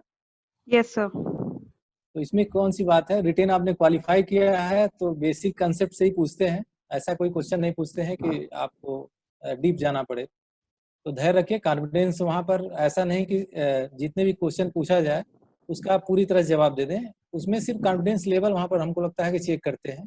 तो वहाँ पर कुछ भी नहीं है, आराम से बात करिए, और नहीं आता है तो सॉरी बोल दीजिए, फिर भी कोशिश सर करिए। तो आपने रिटेन जी कुछ तो बॉटनी का बेसिक्स आप बता दीजिए कि जो प्रिपेयर करें जिससे कि ताकि एक normal level of standard maintain रहे क्वेश्चन को आंसर करने का। जी, तो बॉटनी से स्पेशल। हाँ सर, मतलब अगर वो कहेंगे कि ऑप्शनल है तो इसी कारण से थोड़ा सा हम लोग कि जब क्वेश्चन पूछने आते हैं तो प्रोफेसर लोग आते हैं, एक्सपर्ट आएंगे, तो ऐसे उनके मूड में कौन सा क्वेश्चन आए मैक्सिमम आके ऐसे समझिए। देखो आप लोग खुशी से देखो, आपके सामने कोई पर्सन आ रहा है, जैसे अभी पीसीएस की इंटरव्यू करा रहे हैं, वहां बताते हैं कैंडिडेट से सबको कि एक यूपीएससी जैसे इंटरव्यू होता है, यूपीएससी में क्या होता है, डीएफ पहले से दे दिया जाता है इंटरव्यू पैनल को। तो वो क्या है, सब्जेक्ट से रिलेटेड सारे क्वेश्चन पहले तैयार कर रखते हैं क्या पूछने हमें। पीसीएस में क्या है, आपको वहीं जाके पता पड़ता है उनको आप क्या है। तो पहले से वो प्लान नहीं होता, तो होता क्या है, जो पूछ रहे होंगे उसमें से कहीं कहीं क्वेश्चन निकल रहे होंगे। ऐसा से आप कहें कि ये क्वेश्चन पूछे जा सकते हैं, क्यों सर? जी जी जी सर जी तो ऐसा जी कोई बढ़िया कहेगा है। कि ये क्वेश्चन पूछा जाए, ऐसा कुछ बता ही नहीं सकता कोई। नहीं मूड नहीं, मूड के ऐसा ऊपर नहीं, है। ऐसा नहीं है, लेकिन कुछ ऐसे टॉपिक्स हैं जो अगर कुछ पहले से तैयार किया जाए तो अच्छा जवाब दिया जा सकता है। जी जैसे आप सर। कुछ प्लांट्स के बारे में, जो कॉमनली प्लांट्स है उसको पहले उसका बॉटनिकल नेम, इम्पोर्टेंस क्या है, उसको तैयार कर लीजिए आप लोग। इकोनॉमिक बॉटनी से रिलेटेड है। Yes sir. जैसे कुछ कॉमनली प्लांट्स हैं जो मेडिसिनल इम्पोर्टेंट के हैं या लगाए जाते हैं, हमसे तो यही पूछ दिया कि घर में जो है कौन कौन सा प्लांट्स आप लगाए जाते हैं, उनका क्या इम्पोर्टेंस है, तो बताना पड़ा। तो ऐसा नहीं है कि आपको बहुत डीप नॉलेज नहीं चाहिए, ठीक है। और घबराइए नहीं, कोई बात नहीं कि आपने पीजी नहीं किया है, लेकिन रिटन क्वालिफाई किया है तो जरूर आप बॉटनी में जानती होंगी, ठीक है। Thank you. जी नवीन तिवारी जी पूछना चाहते हैं कुछ? जी सर एक्चुअली मेरा एक क्वेश्चन था, जैसे मैंने ग्रेजुएशन मैकेनिकल इंजीनियरिंग में 2012 में की थी जी, तो सर उसके बाद मतलब अभी ये पहली बार इंटरव्यू दे रहा हूँ, तो सर इस गैप को हम कैसे डिफेंड करेंगे? पहले आप ये आपकी ईमानदारी क्या है कि आप जो भाई कुछ तो किया होगा आपने 8 साल जो है, प्रिपरेशन ही कर रहे थे एक्चुअली। तो बताइए प्रिपरेशन जो कर आपका 17 का एग्जाम है ये। जी सर। 17 का एग्जाम है तो जाहिर है कि आपको 12 पास 17 हुआ है, बीच में कुछ और एग्जाम निकाले होंगे आपने। जी सर लोअर का मेंस लिखा था सर और आरओ का मेंस दिया था। तो आ सकते हैं, ऐड कर सकते हैं चीजों को। Okay sir. लेकिन उसमें थोड़ा सा ये देखना पड़ेगा कि आपको जैसे उनके दिमाग में आता है, ऐसा तो नहीं है कि आप माँ बाप के ऊपर थोड़ा जिस माना था बोझ बने हो, ऐसे कुछ बने हो। नहीं सर, तो मैंने बीच में ऐसा सर कंटेंट राइटिंग का जॉब भी किया था सर पार्ट टाइम। जी सर। धर्म सर कुछ, धर्म सर प्लीज बताना चाह रहे थे। दर्शन सर।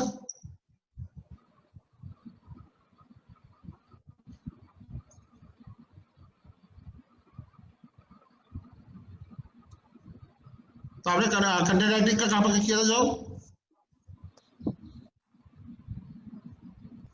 जी सर। दर्शन सर बता दीजिए कुछ आप प्लीज।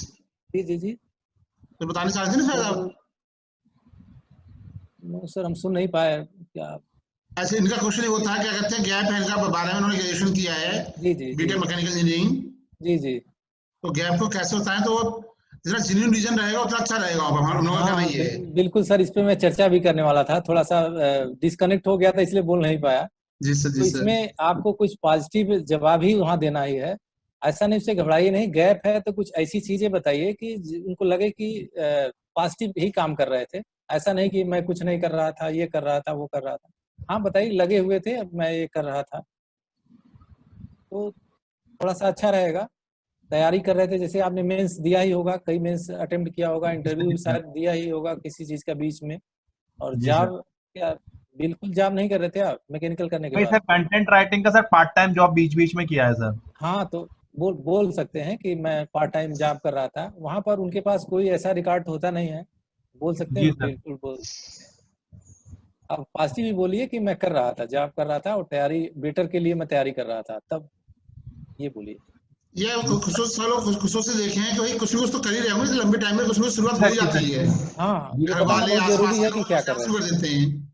जी सर एक क्वेश्चन और था, ग्रेजुएशन मैकेनिकल इंजीनियरिंग में है सर, और ये होता क्या है, जब आप अगर कोई एग्जाम लगातार निकालते जा रहे हैं तब भी अच्छा माना जाता है, वो पॉजिटिव होता है। बिल्कुल। Okay sir. दिक्कत जब आती है, आपने बताया 2012 में कर रखा है और ये भी कुछ भी नहीं निकाला आपने एग्जाम। जी सर। तो क्वेश्चन आता है क्या रीजन हो सकता है? अगर आपने निकाला एग्जाम अच्छी बात है ना, प्रूफ करते जा रहे हो। ये बात दूसरी है, हमें जानता है कि भाई जो सिलेक्शन रेशियो बहुत कम है, जो सिलेक्शन रेशियो बहुत कम होता है ना, देखा जाए जिन्हें अप्लाई करते हैं उससे जो है आपने स्टेज पार करना है, इसका मतलब आपके अंदर कैलिबर है, कुछ कमियां रह जाती है, उसको सही कर रहे हैं आप जो है। हाँ जी please next question. Okay sir एक क्वेश्चन और था कि जैसे मेरा ग्रेजुएशन मैकेनिकल इंजीनियरिंग में है जी, और सर मैंने ऑप्शनल एनवायरमेंटल साइंस और हॉर्टिकल्चर लिया था जी। तो सर इसमें सर जैसे अब सर अगर वहाँ इंटरव्यू में पूछते हैं कि आपने मैकेनिकल इंजीनियरिंग ऑप्शनल क्यों नहीं लिया, कि जबकि वो तो सिलेबस का पार्ट भी है आपके, तो सर इसमें कैसे?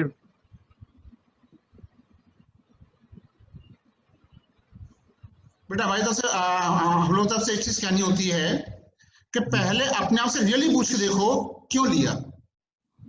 सर सिलेबस बहुत आप हमें नहीं बता रहे हैं, जैसे हम मेंटर आपको मेंटर सर लोगों के नंबर देंगे, आपको पर्सनली मेंटर भी देंगे, डिस्कस कर पाएंगे सारी चीजों को। और ऐसे क्वेश्चन ऐसे होते हैं जिसका कोई कंफर्म ना तो आंसर होता है, कोई परफेक्ट यही आंसर है। ये असली चीज होती है कि जब आप इंटरव्यू जब आप इसका जवाब दे रहे होंगे तो आपका जो जवाब देने का जो शब्द है, जो लय है, आपका जो बॉडी लैंग्वेज है, वो कितनी इंटीग्रिटी दिखा रही है। पता पड़ा आपने कोई अच्छा सा जवाब सोच दे दिया अपने मन से, और पता पड़ता है कि आप उसमें दिखाई देगा साफ साफ झूठ बोल रहे हैं, तो आपको नेगेटिव कर लेगा। तो तरीका में ये बता दिया, पीछे से बताते हैं हम लोग कि आप एक काम कर सकते हैं, इस पर खुद जॉट डाउन कीजिए, लिखिए अपनी चीज को कि आपका रियल रीजन क्या है। फिर आप जो मेंटर अधिकारी होंगे उनसे डिस्कस करेंगे तो ज्यादा अच्छा क्लियर हो पाएगा चीजें जो है। क्यों सर? जी जी, पर्सनली आप पूछ सकते हैं, बना लीजिए क्वेश्चन कि क्या क्या है, क्या जवाब है। पहले अपनी तरफ से कोशिश करिए आप कि क्या बेटर किया जा सकता है, उस पर हम लोगों से डिस्कस करिए कि हाँ ये जवाब कैसा रहेगा। Okay sir. इसीलिए हम तो यही जा रहे हैं, जैसे नॉर्मली जो है यहाँ पर हम जो मेंटर बताते हैं, मेंटर दिखाई जाएंगे, उसका मतलब यही होता है चूंकि जो उन्होंने खुद इंटरव्यू दिया होता है तो उन्हें पता होता है कि क्या समस्या आती है। जी सर। तो ये चीज ऐसी है जो इंडिविजुअली सही हो सकती हैं। अगर हम कहें कि भाई कंबाइंड रूप से सबका एक ही कोई आंसर हो जाए तो नहीं हो पाएगा। Okay sir. ठीक है ना? तो ये चीज रहेगी। और इसके बाद क्या होगा आपका कि इसके बाद जैसे मॉक इंटरव्यू होंगे आपके जो है, उसमें भी कुछ क्वेश्चन होंगे तो हमें टाइम दिया जाएगा जहां पर आप डाउट क्लियर कर सकते हैं अपने। Okay sir. हम लोग कोशिश करते हैं जो है गाइडेंस मॉक होते हैं उसमें 2 वे रहता है हमारा। मॉक होने के बाद फिर कैंडिडेट को टाइम दिया जाता है कि आप चाहें तो हमसे पूछ सकते हैं। काफी लोग इसमें क्लियर करते हैं। उसके अलावा कुछ कॉमन क्वेश्चन जो सर से जो है हम लोग कमेंट करके कॉमन क्वेश्चन जारी कर देंगे कुछ जो है, जैसे पीसीएस हमने जारी किया, बीपीएससी जारी किया, ऐसे ही हम एसी में जारी कर देंगे। ये कॉमन क्वेश्चन है जो चांसेस ज्यादा होते हैं पूछ जाने के, तो सब लिख के देंगे तो उसको चेक भी करा देंगे कि आपका आंसर कहाँ और करेक्शन किया जा सकता है। ठीक है ना नवीन? जी सर। जी सर। असल से ऐसी जरूर कहूंगा मैं कि होता क्या है, हम यहाँ पर आप ये सोच रहे हैं कि मिट्टी को हीरा बनाने आए। आप लोग प्रीलिम्स पास हैं, मेंस पास हैं, हीरे हैं, खदान के हीरे मानते हैं हम लोग। जी जी सर। हमारा काम है तराशने का। जी सर। ठीक है ना? तो हीरा आपका चाह रहे हो, आपको बता दिया सर हीरा कैसे बनता है। हीरा नहीं बनाया जा रहा, बल्कि हीरे को तराशा जा रहा है। Okay sir. सर सही कह रहे हैं? बच्चे का सोचते। और दूसरी चीज है कि आपकी पर्सनालिटी खुद की जानी चाहिए वहां पर इंटरव्यू हॉल में। प्राइवेट वाले क्या करते हैं, थोड़ा सा वो डरा देते हैं लोगों को, ये नहीं है वो नहीं है। जितना आप सहज होकर जाएंगे, जितना आप खुद की पर्सनालिटी लेके जाएंगे, उतना अच्छा रियली आप फील कर पाएंगे वहां पर जाके जो होता चीजें। जी सर। जैसे अभी सिलेक्शन हुआ है, कोचिंग से थे हिमांशु गुप्ता करके, मतलब हम लोग पीसीएस इंटरव्यू लिए आए थे यहाँ पर। उससे पहले उनका सिलेक्शन यहाँ पर सीएससी में हुआ है। उनकी पता सबसे इंपॉर्टेंट चीज हम लोग डिस्कस करते थे, पता क्या चीज थी? उनका स्माइलिंग फेस। Okay sir. बस जब भी हमने यहाँ मॉक लिया गया तो उनका स्माइल जो थी चेहरे पर लगातार कंटिन्यूअस थी। तो हम लोग मान के चल रहे थे he is a very deserving person. मतलब स्माइल ही बहुत बड़ा फैक्टर हो जाता है यहाँ पर। क्यों सर? सुधांशु सर, अगर इंटरव्यू टाइम में कोई अगर स्माइल दिखा जाए अच्छे से लगातार टाइम पर, तो लगता नहीं वो आधा से ज्यादा जीत लेता इंटरव्यू को। जी सर, कॉन्फिडेंस लेवल बढ़ जाता है उससे। और दूसरी चीज है, आप लोग जैसे पीसीएस वाले बहुत डरते हैं, सॉरी भी एक आंसर होता है। जी। बहुत से लोग कहते हैं सर सॉरी बोल देंगे, तो भैया गलत बताने से अच्छा सॉरी बोलो। गलत बोलोगे तो उनके ईगो हट कर जाओगे आप। सॉरी में जो है आप जो है उनके आज इंटीग्रिटी दिखा रहे हो, सर नहीं आता तो नहीं आता मुझे। बिल्कुल सर, बिल्कुल। ठीक है ना? हेलो रंजन जी, हेलो रंजन, पूछना चाह रहे कुछ? अपना अनम्यूट कीजिए अनम्यूट। हेलो। हाँ प्लीज। हाँ सर, मेरा क्वेश्चन ये था कि सर जब हम लोग इंटरव्यू कर रहे होंगे तो सर हम लोग पूरा इंग्लिश में बोलेंगे कि सर हिंदी में, या सर इंग्लिश बोल सकते हैं, हिंदी इंग्लिश बोथ? सर थोड़ा ऐसे वालों में क्या होता है सर आप बताइए। तो पीसीएस में क्या होता है नॉर्मली माना जाता है कि आप जब पीसीएस में आते हैं तो सर नहीं, उसमें कोई लैंग्वेज की कोई प्रॉब्लम नहीं है। आप जिसमें भी कंफर्टेबल हो उसमें जवाब दे सकते हैं। ऐसा नहीं है कुछ कि इंग्लिश में है। हो सकता है कि इंग्लिश में ही मेंबर पूछें, बोर्ड के लोग पूछें आपसे, लेकिन आप किसमें भी कंफर्टेबल जवाब दे सकते हैं, जिसमें भी ऐसा नहीं है।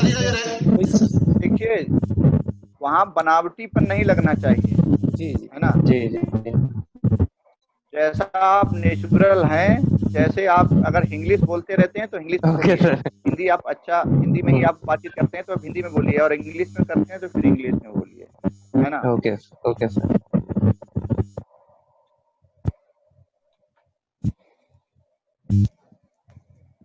और किसी का क्वेश्चन? मॉक्स कब से स्टार्ट होंगे? जी मौका हम थोड़ा कैंडिडेट का वेट कर रहे हैं, लगभग 10-15 के लोग हो जाएंगे कैंडिडेट, हम शुरुआत कर देंगे सर। और जब तक के लिए जो भी हमारे फॉर्म आए सबको हम लोग जो है, हम लोगों ने एक उनको ही नंबर दे रखा, सर लोगों ने नंबर दे रखा, हम लोगों कॉन्टेक्ट नंबर, पर्सनल टच में रह के आप जो है उनसे गाइडेंस ले सकते हैं। पहले एक चीज क्लियर कर दे, एक चीज सर लोग भी हैं तो सर होता क्या है, एक्चुअली गवर्नमेंट इंस्टीट्यूशन ने इसलिए शुरुआत की है क्योंकि माना गया है कि इंटरव्यू में हम लोग पा रहे हैं कि कैंडिडेट से थोप के ले जाते हैं अपने ऊपर पर्सनालिटी को दूसरी। उन्हें क्या है कि काफी डराया जा रहा है बहुत ज्यादा, मतलब कि जैसे हम लोग भी थे, जैसे अपना एक्सपीरियंस शेयर करना चाहूंगा मैं, जब मेरा इंटरव्यू था तो मुझसे साफ साफ बहुत कुछ बोल दिया था वो इंटरव्यू में, साथी लोगों से बहुत नेगेटिव ऐसा कर दिया था कि उन्हें लगा था कुछ नहीं हो पाएगा। इसलिए जो है हम लोगों ने शुरुआत की है, तो इसमें कई स्टेप्स हैं हम लोगों के, और इसमें एक अच्छी बात है, सारी जो भी आप जो है जो सर्विस देख रहे हैं सारी सोशल पे बैक टू सोसाइटी है सबकी। धनचंद सर हैं, ज्ञान सर हैं और भी हैं, ये सब पे बैक टू सोसाइटी चल रहा है, जिससे जिस स्टेज से गुजरे हैं उस स्टेज पर आप लोग हैं, तो आज आपको ऐसी हेल्प लेके आपकी पर्सनालिटी सही आ सके, निखर के आ सके। और इसके फ्री ऑफ कॉस्ट सारी चीजें हम लोगों को बस एक लालच रहता है कि जब आप बन जाएंगे तो अपने आने वाले जो कैंडिडेट होंगे उनके लिए सेम इसी तरह से आप हेल्प कर रहे होंगे। जी हम लोग रिटर्न चाहिए होता है ना सर? जी जी ठीक है, सब चीज आ जाएंगे। और बाकी अगर जो आपके क्वेश्चन हो तो आप हमें लिख के बता देंगे, तो दोबारा से हम सेशन आयोजित करा लेंगे जो भी होगा। और बाकी सर थोड़ा सा टिप्स दे दीजिए, जैसे होता है कुछ लोग ऐसे हैं जो कि पहले इंटरव्यू देने जा रहे हैं। Yes sir. ये तो पहली बार मैं पहले इंटरव्यू दिया, ऐसा कुछ है क्या? जी सर थोड़ा सा इनको आइडिया दे दीजिए, जैसे कपड़े वाला थोड़ा जो कभी लगता है कपड़े कैसे पहन के जाए, थोड़ा सा दे देगा तो अच्छा रहेगा सर। नहीं, पहली बार है तो घबराए नहीं, और सिंपल जो भी कपड़े हैं, जैसे तड़क भड़क ना हो, जैसे फैंसी ना हो, बस बाकी जिसमें भी आप सिंपल हो, कोई ऐसा नहीं कि यूनिफॉर्म एकदम नई हो ड्रेस हो। आप ऐसे ही कपड़े पहनिए जो आप पहले से पहनते आ रहे हैं, तो ज़्यादा कंफर्टेबल लगेगा आपको, और सिंपल तरीके से जाइए और ये मान के चलिए कि मेरा सिलेक्शन हो जाएगा, बिल्कुल, और सिलेक्शन हो जाएगा। और जवाब एकदम बनावटीपन बिल्कुल नहीं हो, और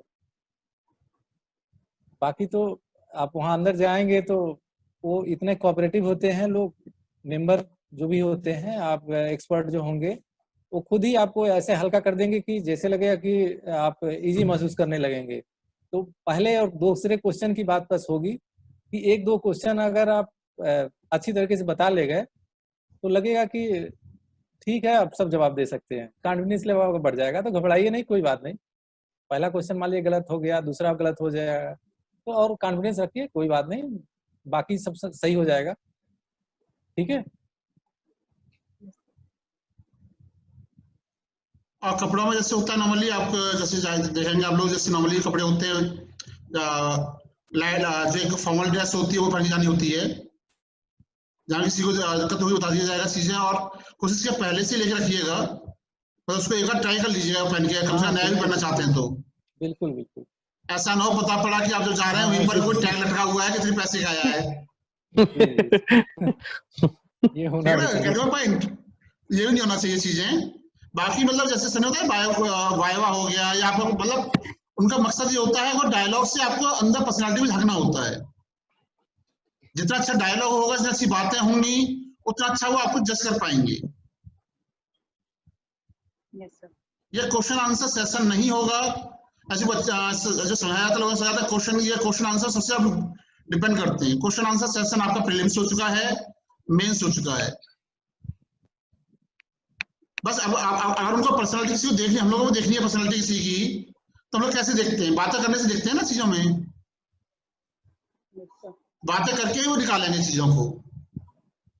और यकीन मानिए कि वहां पर देखिए होता क्या है, जो काफी ओल्ड बुजुर्ग लोग बैठे हैं, काफी एक्सपीरियंस पर्सन बैठते हैं, तो परफेक्शन तो नहीं कहेंगे हम, लेकिन बहुत कुछ जज भी कर लेते हैं चीजों को। जब आप उनकी तरफ सोच से देखेंगे, एंगल सोच से देखेंगे, तो पाएंगे कि हाँ वाकई में उनका जजमेंट काफी हद तक सही होता है। परफेक्शन तो कह नहीं सकते, कभी कभी गलतियां भी होती होंगी, सब चीज होती होंगी। दूसरी चीज है डर की बात है, डर लगता ही है सबको, क्यों सर? जी जी डर सबको ही लगता है, लगेगा ही सर। ठीक है ना। और ये चीज वो भी जानते हैं कि डर लगते बच्चे जा रहे हैं, उनको लगता ही होगा। तो जितनी सहजता, जितना आपके प्राकृतिक रूप से अपने आप को जितना प्रेजेंट करेंगे आप, उतना अच्छा उनको लगेगा, उन्हें अच्छा लगेगा बात करें आपसे। जितना आपने बनावटी क्वेश्चन ऐसे आंसर, बस एक कैंडिडेट आए थे हमारे सामने के ऐसे आंसर दे रहे थे, मतलब हिंदी के शब्द चुन चुन के बोल रहे थे, लेकिन वो ये भूल जा रहे थे जब बोल रहे थे तो उनका बोलते समय जब शब्द को चुनते थे तो पॉज भी होता थोड़ा सा उनका, तो साफ साफ दिखाई दे रहा है बनावटीपन से बोल रहे हैं वो। तो ये सब चीजें नहीं होनी चाहिए। मैं एक एक्सपीरियंस शेयर करना चाह रहा हूँ आप लोगों को। जी सर। जब मैं यहाँ अपना स्टेट फॉरेस्ट रिसर्च इंस्टीट्यूट में था, यहाँ कानपुर में, तो वहाँ हमारे टिश्यू कल्चर लैब में एक्सपर्ट के तौर पे साइंटिस्ट को लिए एडवर्टाइज पब्लिश किया गया कि साइंटिस्ट चाहिए ये ग्रेड का ऐसे। तो उसमें जो इंटरव्यू देने आए थे साइंटिस्ट सारे, जी सर, तो वो कई लोग तो रिटायर्ड थे, कई लोग तो ऐसे थे जो किसी न किसी उसमें बहुतों का इंटरव्यू लिया होगा, ठीक है। तो मैंने मेरा ये ऑब्जर्वेशन था कि वो भी कहीं ना कहीं अंदर से उनके अंदर भी घबराहट हो रही थी जब वो इंटरव्यू देने आए थे, ठीक है। तो घबराहट सबको होती है, लेकिन ये है कि उसको कैसे अपने, ये नहीं मानना है कि नहीं कि हमें नहीं आता है या हमारा कोई पक्ष कमजोर है। तो ये सारे सभी के अंदर के फैक्टर हैं, किसी में कम है किसी में ज्यादा है। तो आई थिंक अगर उसको अपना जैसे जैसे आप अपना, जैसे कि अभी हम लोगों से इंटरेक्शन हो रहा है या सर मॉक इंटरव्यू कराएंगे या और मेंटर होंगे आप लोगों के, या आप भी अपना आपस में डिस्कशन करते रहेंगे, तो आप के लेवल पे जितना बेस्ट हो सकता है उसको करके जाएंगे तो कॉन्फिडेंस का भाव आपके अंदर जरूर होगा। तो और वो कहीं ना कहीं फिर आपके लिए पॉजिटिव वर्क जरूर करेगा। Please continue. किसी और का कोई सवाल?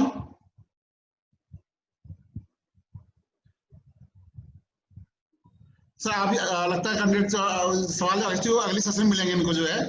सर आप जो कोई और टिप्स हो तो थोड़ा दे दीजिए, टिप्स जो भी हैं उनके लिए अभी। धर्म सर, सुदर्शन सर, बाकी नेक्स्ट सेशन में। जी सर, जी सर। धर्म सर,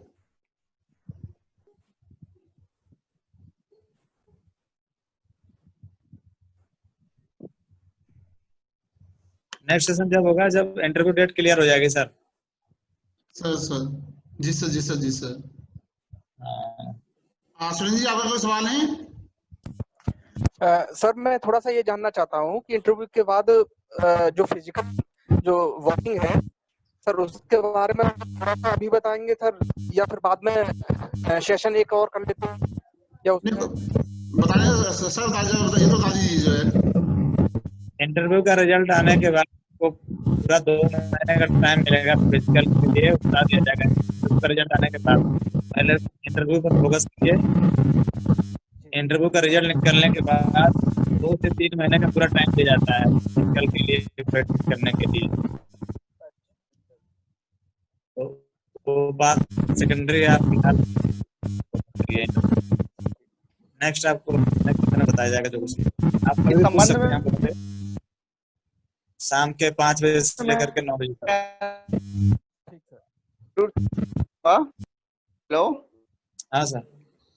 जो ये फिजिकल का सवाल पूछ रहे हैं हमारे कैंडिडेट है। हेलो जी सर, जी आवाज आ रही है।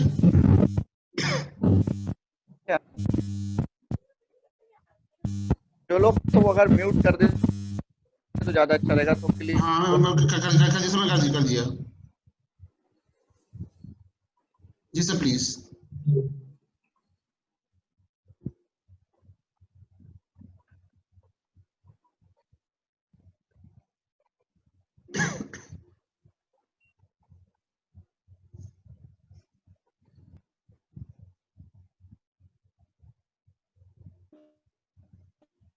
कितना है?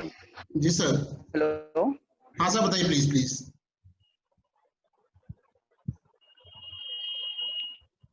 वो जा रहे हैं तो मैं उनसे का एवरेज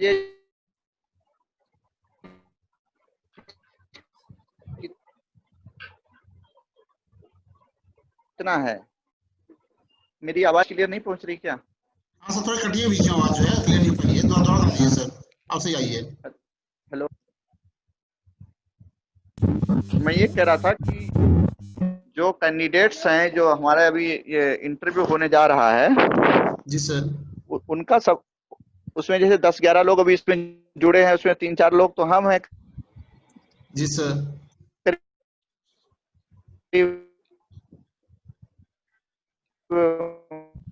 मेरे समझ से 7 लोग होंगे। अच्छा, 6 लोग इस समय। ऐसा समझ लो कि एक तो मैंने दिया था करीब 23 साल की एज में, ठीक है, तो मैं उसको करीब 45 मिनट पहले पूरा कर लिया था बिना कोई तैयारी वैयारी किए, ठीक है। और उसके बाद में एक ये मैं दिया हूँ अभी 34 वर्ष की एज में, ठीक है, तो इसको भी आधा घंटा पहले कंप्लीट कर लिया। तो आप लोग अगर अपना जो कंटिन्यू रनिंग या जो टहलते भी रहेंगे, अगर वॉकिंग भी कंटिन्यू करते रहेंगे, तो आप लोग फिजिकली फिट हैं, यंग हैं, तो सारे लोगों का वो पूरा हो जाएगा। उसमें ऐसा कोई जो है समस्या वाला दिक्कत का काम नहीं। आप लोग अपना ये जो इंटरव्यू पे ज्यादा फोकस करें। अच्छा,